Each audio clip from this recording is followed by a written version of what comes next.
मित्रांनो, शुभविवाह या मालिकेच्या आजच्या भागामध्ये मनू आता भूमीला म्हणते, ताई तू मला जे नेटवर नाव सर्च करायला लावलं होतं ना, ते मी टाकलं. त्यावर ना वॉटर प्युरिफायर हे नाव सर्च होतंय. त्यावेळी आता भूमी विचारते, पण त्याचा आत्यांशी काय संबंध? तेव्हा मानसी म्हणते, हो ना, मला तेच कळत नाहीये ग. दोघीही याबद्दलच विचार करू लागतात. तेवढ्यातच गायकवाड सरांचा फोन येतो. मग भूमी म्हणते, एक मिनिट हा, सरांचा कॉल आलाय, असं म्हणून ती रिसीव्ह करते आणि विचारते, काय झालं गायकवाड सर, बोला ना. गायकवाड सर सांगतात, तुम्ही सांगितल्याप्रमाणे रागिनी मॅडमच्या मोबाईलचे आणि सर्व लोकेशनचे डिटेल्स काढले. तेव्हा आता ती लगेचच म्हणते, ग्रेट. त्यावेळी गायकवाड सर म्हणतात, नथिंग ग्रेट, कारण त्यातून हाती तर काहीच लागलं नाही. हे ऐकून भूमीला धक्का बसतो. विचार करत राहते. त्यानंतर गायकवाड सर म्हणतात, रागिनी मॅडम त्या ठिकाणी तेव्हाच होत्या, ज्या ठिकाणी त्यांनी सांगितलं होतं ना, त्याच ठिकाणी. दुसऱ्या कोणत्याही व्यक्तीच्या संपर्कात नव्हत्याच, असं गायकवाड सर म्हणतात. तेव्हा भूमीला प्रश्न पडतो, हे कसं शक्य आहे सर? त्यावेळी आता गायकवाड सर म्हणतात, काय माहीत, पण कॉल रेकॉर्ड ना तेच सांगतायत. तेव्हा आता भूमी लगेचच म्हणते की कदाचित असं झालं असेल का सर, रागिनी आत्याने त्यावेळी त्यांचा मोबाईल हा वापरलाच नसेल, कोणता तरी वेगळा मोबाईल वापरला असेल, वेगळं सिम कार्ड वापरलं असेल, असंही होऊ शकतं ना. त्यावेळी आता लगेचच सर म्हणतात, हो असं होऊ शकतं, पण सध्या तरी काही सांगता येणार नाही, कारण त्यांनी तेवढी सावधगिरी बाळगली असेल. मग आता भूमी म्हणते, सर मला असं वाटतंय की तुम्ही याबद्दल जरा माहितीच काढा, म्हणजे माझी रिक्वेस्ट आहे तुम्हाला, प्लीज प्लीज. त्यावेळी सर म्हणतात, ठीक आहे, मी काढतो डिटेल्स सर्व. मग आता भूमी लगेचच मनात विचार करू लागते, आत्यांचा एवढा क्लीन रेकॉर्ड बघून ना मला जरा वेगळाच संशय येतोय, असं म्हणून ती फोन ठेवते. मग त्यानंतर आता मनूला काही न सांगता ती म्हणत असते की त्या एकही असा संशयित फोन करणार नाही, हे शक्यच नाही. आता तेवढ्यातच आकाश तेथे येतो आणि भूमीला विचारतो, भूमी? तेव्हा भूमी आणि मनू या दोघीही धक्क्यानेच आकाशकडे पाहू लागतात, कारण त्या दोघींनाही असं वाटतं की आकाशने सगळं बोलणं गायकवाड सरांचं आणि माझं ऐकलं की काय, त्यामुळे त्या घाबरतात. तेव्हा आकाश आता पुढे येतो आणि म्हणतो की भूमी, अगं मी आत्यांना ना डॉक्टरकडे घेऊन चाललोय, काल डॉक्टर नव्हते ना म्हणून. भूमी म्हणते की ठीक आहे, जा तू डॉक्टरांकडे घेऊन त्यांना. तेव्हा तो आता त्या दोघींनाही बाय असं करतो. मग त्या दोघीही बाय म्हणतात. आकाश तेथून जातो. त्यानंतर भूमी आता लगेचच म्हणते, मनू अगं हीच संधी आहे ते पेपर शोधण्याची. तेव्हा मनू म्हणते, हो बरोबर आहे, असं म्हणून लगेचच त्या दोघीही हॉलमध्ये येतात. तेव्हा मनू म्हणते, ताई मी इथेच थांबते, तू जा वर तिकडे. तेव्हा कुणी येत नाही ना तेवढं बघ, असं आता भूमी म्हणते आणि लगेचच आत्याच्या रूममध्ये जाऊन पेपर शोधत असते. मग आता ती फाईल लगेचच हातात घेते आणि म्हणते, अगं मनू, पण यामध्ये ती कॉन्फिडेन्शियल फाईलच नाही आहे. तेव्हा मनूला धक्काच बसतो. ती आता भूमीकडे धावतच येते. मग आता लगेचच भूमीला विचारते, काय गं, अगं काल तर इथेच होती ना ती, तू म्हणाली ना? मग आता भूमी म्हणते, हो म्हणून तर डायरेक्ट मी इथेच आले अगं. तेव्हा मनू विचारते, आईंना समजलं तर नसेल ना की आपण ही फाईल शोधतोय म्हणून, आणि म्हणून त्यांनी दुसरीकडे ठेवली असेल का? तेव्हा भूमी लगेचच विचार करते की कदाचित त्या आत्ता ही फाईल घेऊन हॉस्पिटलला गेल्या तर नसतील ना, कारण काल रात्री त्या माणसाला भेटता आलं नाही, त्यांची संधीच हुकली, पण आता हॉस्पिटलमध्ये जाताना ती संधी आहेच ना. त्यानंतर आता त्या दोघीही त्याबद्दल विचार करू लागतात. तर इकडे आता आकाश आणि आत्या दोघीही हॉस्पिटलमध्ये आलेले असतात. तेव्हा आता लगेचच नर्सला आकाश विचारतो, लॅब रिपोर्ट तिकडून वरतूनच कलेक्ट करायचे आहेत ना? मग आता ती हो असं म्हणते. तेव्हा आकाश आत्याला तेथेच बसायला सांगतो आणि म्हणतो की आत्या, मी पटकन घेऊन आलो हा रिपोर्ट, मग आपण डॉक्टरांकडे जाऊयात, तू इथे बस तोपर्यंत. तेव्हा आत्या हो असं म्हणते.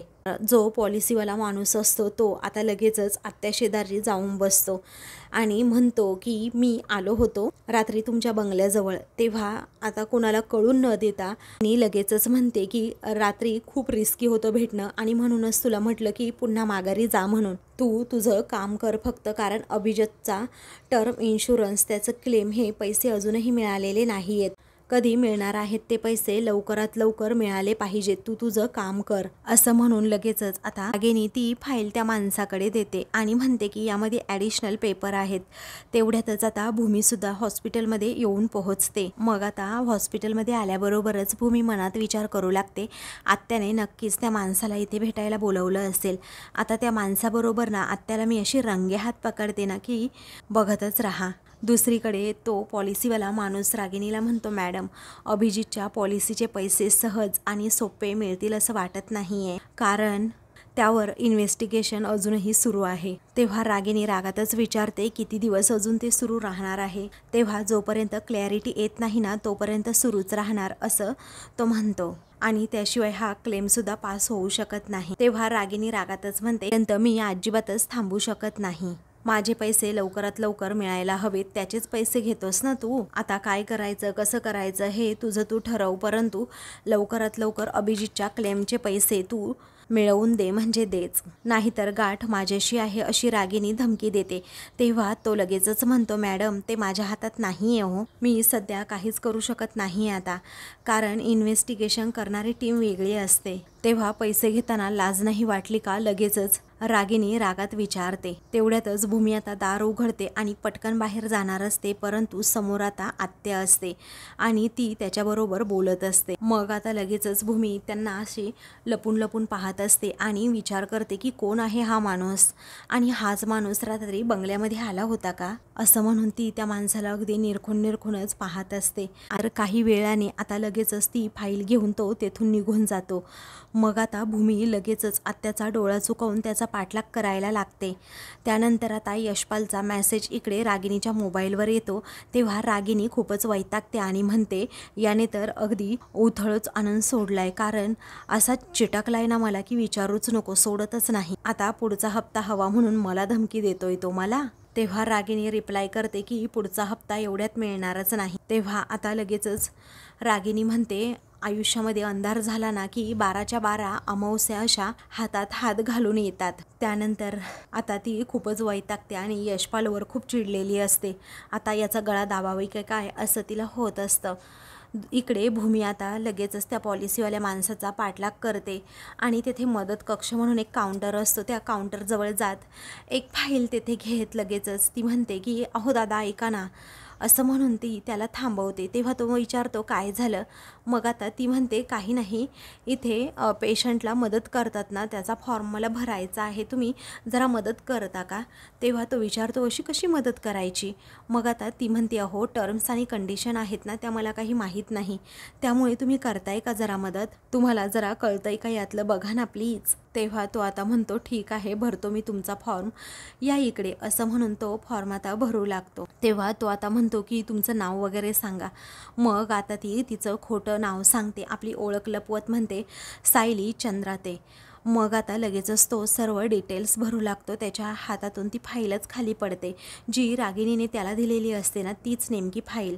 मग आता ती फाईल खाली पडल्याबरोबरच भूमीचं लक्ष त्या फाईलकडे जातं. तर ती आता कॉन्फिडन्शियल फाईल असं नाव लिहिलेलं असतं. तेव्हा हे पाहून भूमीला धक्काच बसतो. त्यानंतर आता भूमी लगेचच म्हणते सॉरी हा दादा, मी तुम्हाला उगीच थांबवून घेतलं, पण तुम्ही कोणत्या पेशंटला बघायला आला होतात का. तेव्हा तो म्हणतो नाही हो, मी इन्शुरन्स एजंट आहे, म्हणजे इथे काही पेशंट नातेवाईक येतात ना त्यांना इन्शुरन्सची रिक्वायरमेंट आहे की नाही हे पाहतो मी. आता तेवढ्यातच आकाश हा बाहेर येतो आणि लगेचच समोर भूमीला पाहतो. तेव्हा भूमी आता लगेचच त्याच्याकडून अजून तो दुसरा फॉर्म भरून घेते. आकाश म्हणतो भूमी इथे काय करतेय. तो तिच्याजवळ येऊ लागतो. तर आता लगेचच भूमी विचारते कुठल्या कंपनीमध्ये काम करता हो तुम्ही. मग आता आकाश तेथे येत भूमीला विचारतो तू इथे काय करतेयस. मग तो माणूस लगेचच उठतो आणि तुमचा फॉर्म भरून झाल्याचं भूमीकडे असा फॉर्म देत म्हणतो. तेव्हा आता लगेचच आकाश विचारतो कसला फॉर्म, अगं बोल की पटकन, तुला हॉस्पिटलमध्ये यायचं होतं तर अगोदरच मला सांगायचं ना, आपण एकत्र नसतो आलो का. तेव्हा भूमी आता लगेच गोंधळते आणि तिला काय सांगावं पटकन समजत नाही. तेव्हा ती म्हणते अरे काय झालं, मी मार्केटमध्ये चालले होते, तेच मला एक आजी भेटल्या, त्या म्हणाल्या की मला हॉस्पिटलमध्ये जायचं आहे तर एक फॉर्म भरून देतेस का तू. मग म्हटलं की त्या आजींना हा फॉर्म भरून द्यावा, त्या खूप रिक्वेस्ट करत होत्या ना म्हणून यावं लागलं, तसं मला मार्केटमध्ये जायचं आहे. त्यावेळी आता आकाश म्हणतो बरं ठीक आहे भूमी, तू थांबतेस का माझ्यासाठी. मग आता लगेचच भूमी म्हणते नको मला मार्केटमध्ये जायचं आहे ना आकाश, मग मी जाते हां मार्केटमध्ये. आकाश म्हणतो ठीक आहे. मग भूमी म्हणते ऐक ना आत्यांचं झालं का ड्रेसिंग. त्यावेळी आकाश म्हणतो नाही गं अजून, मी आत्ता वरतूनच फाईल घेऊन येत होतो, आता डॉक्टरांना भेटायचं आहे, म्हणून तो लगेचच आता तेथून जातो. तर आता भूमी लगेचच म्हणू लागते बरं झालं मी जे सांगितलं ना ते आकाशला पटलं, जास्त प्रश्न विचारले असते तर माझीच वाट लागली असती आणि मी सुद्धा घाबरले असते आणि काही न सांगता जर तशीच केले असते तर आकाशलाच माझ्याबद्दल वेगळा डाऊट आला असता. आणि बरं झालं मला रागिनी आत्याने मगाशी तेथे पाहिलंसुद्धा नाही. पण हा नक्की कोण असेल? रात्री आलेला माणूस आणि आत्ताचा जो हा पॉलिसीवाला, हा एकच असेल का? हा प्रश्न तिच्या मनात येतो. आणि जर एक असेल तर कुणाची इन्शुरन्स पॉलिसी आत्याने काढली असेल असंही तिच्या मनात आता येत असतं आणि ती त्याचाच विचार करत असते. दुसरीकडे यशपाल हा आजी, मनू, भूमी या सर्वांना एक व्हिडिओ दाखवत असतो. तेवढ्यातच रागिनी आता तेथे येते. पौर्णिमासुद्धा त्यांच्यासोबत तेथे बसलेली असते. तो व्हिडिओ पाहून त्या चौघींनाही मोठा धक्का बसलेला असतो. मग आता त्या तोंडालाच हात लावतात. आत्याला आता समोर असं चित्र दिसतं की हा काय त्या अभिजितचा व्हिडिओ दाखवतं की काय. म्हणूनच ती आता घाबरते आणि दरवाजातच उभी राहते, कारण यशपाल काहीही करू शकतो हे तिला माहीत असतं. मग त्यावेळी इकडे यशपाल म्हणतो, पाहिलं का आई अशी असते का? स्वतःच्या पोटच्या पोराचा तिने खून केला, पोटच्या पोराला मारलं, अशी असते का आई? तुम्हीच सांगा बरं मला. अहो, ही एक आई, एक बहीण, एक सून, एक सासू होऊ शकते ही बाई, सांगा ना मला. तर आता तो सगळं काही रागिनीबद्दलच बोलत असतो, हे रागिनीला माहीत असतं. मग रागिनी आता घाबरते आणि मनातच विचार करू लागते की बापरे, मेसेज पाठवला होता की तुला लवकर हप्ता मिळणार नाही म्हणून याने हा व्हिडिओ दाखवला की काय. इकडे यशपाल समोर आता सर्वांना म्हणत असतो, सांगा ना आता याला काय म्हणायचं? बाई किती नीच आहे हे तुम्हाला समजलंच असेल. असं म्हणून आता तो रागिनीकडे पाहतो आणि म्हणतो, रागिनी ताई आल्या. तेव्हा सर्वजण आता रागिनीकडे पाहू लागतात. मग आता लगेचच तो म्हणतो, या ना रागिनी ताई या, अहो तुम्ही सुद्धा बघा ना हा व्हिडिओ बघा. असं म्हणून तो आता व्हिडिओ दाखवतो. रागिनी रागातच विचारते, काय आहे हे? तेव्हा आता तो लगेचच म्हणतो, काय आहे म्हणजे छोट्याशा वादातून एका आईने मुलाचा खून केला आणि तोच व्हिडिओ आहे हा. तेव्हा भूमीच्या डोळ्यात आता पाणी आलेलं असतं. तेव्हा आता आजी लगेचच इमोशनल होतात आणि म्हणतात, एक आई एवढी कशी निर्दयी असू शकते ना, कळतच नाही. तेव्हा यशपाल आता लगेचच विचारतो की हो आई, तुम्हाला समजलं असेल ना कशा आया असतात या जगात. मग आता रागिनीला खूपच राग आलेला असतो. तेव्हा ती आता त्याला विचारते, कशाला रे यशपाल, भरल्या घरामध्ये कशाला हे असले व्हिडिओ दाखवतोस रे तू? अरे काही गरज काय आहे? ती बघ ना, माझी आई बिचारी म्हातारी आहे, अस्वस्थ झाली ना ती हे असले व्हिडिओ बघून. या मुली बिचाऱ्या बघ ना कसल्या घाबऱ्या घुबऱ्या झाल्या आहेत. तुला काही गरज काय आहे हे सर्व व्हिडिओ दाखवण्याची? काय रे यशपाल, बंद कर अगोदर तो व्हिडिओ. असं म्हणून रागिनी त्याच्यावर चिडते. तेव्हा ती पुन्हा पुन्हा म्हणत असते, बघ ना कशा अस्वस्थ झाल्या आहेत त्या, कशाला दाखवतो पुन्हा पुन्हा तो व्हिडिओ?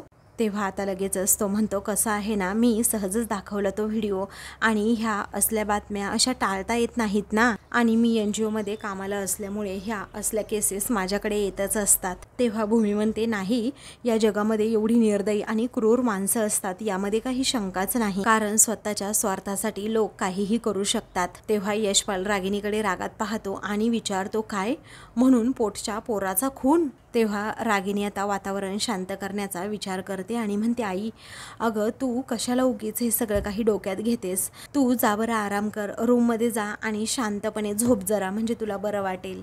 मग आता नको ते व्हिडिओ कशाला दाखवतोस रे यशपाल? असं रागिनी विचारते. आणि बघ ना माझी आईचा जीव किती घाबरा घुबरा झाला. पौर्णिमा, जा बाळा आईना आतमध्ये घेऊन जा.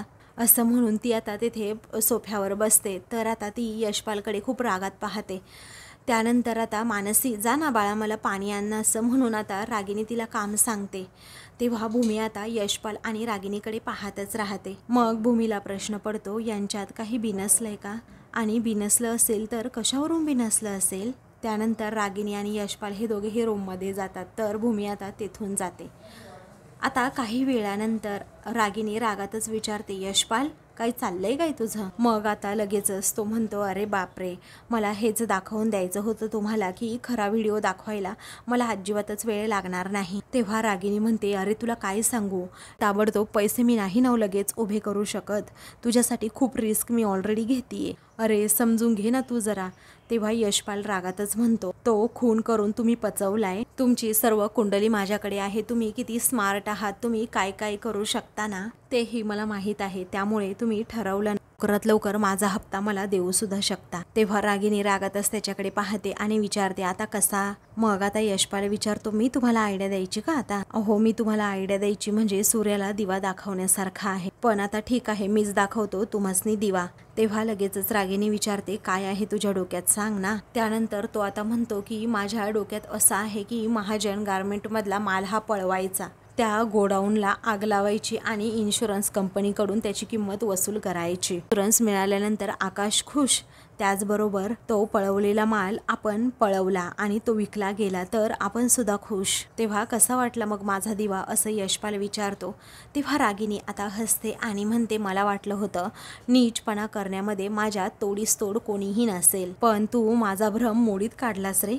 तेव्हा आता यशपाल हसतो आणि थँक्यू असं म्हणतो, तर रागिनीला सुद्धा आनंद होतो। ती लगेचच आता कामाला सुद्धा लागते। दुसरीकडे भूमी रूममध्ये येते आणि म्हणते, ॲक्वा आणि इन्शुरन्स हे एकत्र टाईप करून पाहते, असं म्हणून ती ते नाव टाईप करते। तेव्हा तिला समजतं ॲक्वा इन्शुरन्स कंपनी अस्तित्वात आहे, म्हणजे याचा अर्थ रागिनी आत्यांचं इन्शुरन्स बाबतीतच काहीतरी सुरू आहे, पण नक्की काय शिस्त यांच्या डोक्यात हेच कळेनासं झालं आहे। तर रात्री आता महाजन गारमेंट्स असताना त्या गोडाऊनच्या बाहेर सिक्युरिटी बसलेले असतात। त्यांना आता थोडी झोपसुद्धा येत असते। तेवढ्यातच रागिनीची माणसं तेथे येतात आणि लगेचच त्या सिक्युरिटीच्या डोक्यामध्ये जोरातच मारतात, त्यामुळे तो सिक्युरिटी बेशुद्धच होतो। आता ती माणसं त्या गोडाऊनजवळ जातात आणि लगेचच त्या गोडाऊनला आग लावतात। त्या आत्याचे 4-5 गुंडांना तिने कामाला लावलेलं असतं आणि त्या गोडाऊनला आग लावलेली असते। तर दुसऱ्या दिवशी आकाश लवकर उठतो आणि हॉलमध्ये येत घरातील सर्वांना आवाज देतो, आत्या, आजी, भूमी पटकन बाहेर या। तेवढ्यातच घरातील सर्वजण आता तेथे येतात। भूमी आणि आजी विचारतात, अरे काय झालं आकाश? भूमी म्हणते, अरे आकाश, तू एवढा पॅनिक का झालास? मग आता आत्यासुद्धा तेथे येते आणि काहीच माहीत नसल्यासारखं विचारते, काय झालं आकाश? तेव्हा लगेचच आकाश म्हणतो, आत्या, आपल्या गोडाऊनला आग लागली। हे ऐकून सर्वांना धक्का बसतो। तर भूमी आश्चर्याने विचारते, काय? त्यानंतर आता लगेचच रागिनी विचारते, तुला कुणाचा फोन आला होता का? आकाश म्हणतो, हो, मला सिक्युरिटी गार्डवाल्याचा फोन आला होता। मग आता सर्वजण घाबरलेले असतात आणि त्यांना काय करावं सुचत नसतं। तर आता रागिनी लगेचच मागे यशपालकडे पाहते आणि गालातच हसते। तेव्हा यशपाल देखील आता खुश होतो। त्यानंतर आता सर्वांसमोरच रागिनीला आठवतं की कशाप्रकारे यशपालने हा प्लॅन सांगितल्यानंतर मी लगेचच माझ्या वेगळ्याच माणसांना कामाला लावलं आणि त्यांना सर्व डिटेल्स सांगितल्या की आता रात्र आहे, रात्रीचंच हे सगळं काम करायचं, वेळ हा खूप कमी आहे आपल्याकडे। अगोदर एक ट्रक येईल, त्या ट्रकमध्ये सर्व गोडाऊनमध्ये जो माल आहे ना तो टाकायचा आणि त्यानंतर तो ट्रक सकाळपर्यंत तेथून हलला पाहिजे। तो ट्रक आता तेथून गेल्यानंतर लगेचच तुम्ही आग लावायची आणि आग अशा प्रकारे लागली गेली पाहिजे ना की ती पूर्ण गोडाऊनला लागली पाहिजे आणि अगदी खरीखुरी आग पाहिजे। तेव्हा सर्वजण हो असं म्हणतात। मग आता ती म्हणते की काम खरंच खूप रिस्की आहे, नाहीतर तुमचं जीवन धोक्यात आहे, एक गोष्ट लक्षात ठेवा, हे काम तुम्हाला करावंच लागेल। सर्वजण हो असं म्हणतात। मग आता रागिनी म्हणते, टायमाचा खेळ आहे बरं का रे। तेव्हा सर्वजण पुन्हा एकदा हो म्हणतात। तर रागिनीला हे सगळं आठवून खूप शांत शांत वाटत असतं, कारण पैसे मिळवण्याचा मार्ग तिला सापडलेला असतो। त्यानंतर रागिनी म्हणते, अरे बाळा, गेल्यास तर आठवड्यामध्ये फायर ऑडिट वगैरे सगळं केलंय, मला हे म्हणाले होते ना। त्यावेळी आता आकाश म्हणतो, हो ना, मलाही तेच म्हणायचं आहे होतं फायर ऑडिट, आणि हे अचानक कसं झालं ना मलाच कळत नाही आता। तेव्हा आकाश म्हणतो, मला ते सुद्धा त्याचंच आश्चर्य वाटतंय। तेव्हा लगेचच आता सर्वजण एकमेकांकडे पाहतात, कारण आता कोणाला याबद्दल काहीच माहीत नसतं आणि अचानक आग लागलीच कशी काय हा प्रश्न सर्वांना पडतो। त्यानंतर भूमी आता लगेचच आकाशला विचारते, आकाश, अरे आग लावली होती की लागली होती हे सांग बरं। तेव्हा रागिनी आता खूपच घाबरते आणि सगळ्यांकडे पाहू लागते। तेव्हा आता सर्वजण याच गोष्टीचा विचार करतात की खरंच आग लावली असेल की आग लागली असेल। तेव्हा आकाश आता लगेचच विचारतो, भूमी, अगं आग कशाला कोण लावेल? तेव्हा भूमी म्हणते, करायला काय, कोणी काहीही करू शकतं आकाश, अरे कुणाचा काहीही मोटिव्ह असू शकतो, तुला कळत नाही का? आणि कसं आहे ना आकाश, वाईट माणसं समोरच्याला त्रास देण्यासाठी काहीही आणि कोणत्याही थरावर जाऊ शकतात। तेव्हा रागिनी आणि यशपाल जरा गडबडतातच। तर भूमी आता तिरक्या नजरेने आत्याकडे पाहते, तर आत्यासुद्धा अगदी तिच्यावर नजर रोखूनच पाहत असते। त्यानंतर भूमी आता विचारते, मला सांग, गोडाऊनमधला सगळा माल जळला का? तुला काही कळलंय का त्याबद्दल? तेव्हा आकाश म्हणतो, नाही, अजून काहीच समजलेलं नाहीये, कोणाला आतच जाता आलं नाहीये, कारण तिकडे सुद्धा आग पेटली आहे। तेव्हा मनू आता रागिनीकडे पाहत असते, तर अथर्व, आजी हे विचार करत असतात की कसं घडलं असेल हे। आजी आता रडतात आणि विचारतात, कोणाची दृष्ट लागली असेल आपल्या घराला आणि आपल्या व्यवसायाला सुद्धा, कळायलाच मार्ग नाही असं म्हणून त्या डोक्याला हात लावत खूप रडू लागतात। तर आता भूमीला फुल संशय असतो की रागिनी आत्याचंच हे काम असेल, परंतु तिच्या हातात पुरावे नसल्यामुळे ती काहीही बोलू शकत नसते, पण आत्याकडे रागात पाहते। तर आता मित्रांनो, पुढील भागामध्ये त्या पॉलिसीवाल्या माणसाला रागिनी भेटते आणि त्याला धमकी देते की पुढच्या 7 दिवसामध्ये माझ्या अभिजितच्या टर्म इन्शुरन्सचे पैसे पाहिजे म्हणजे पाहिजेच।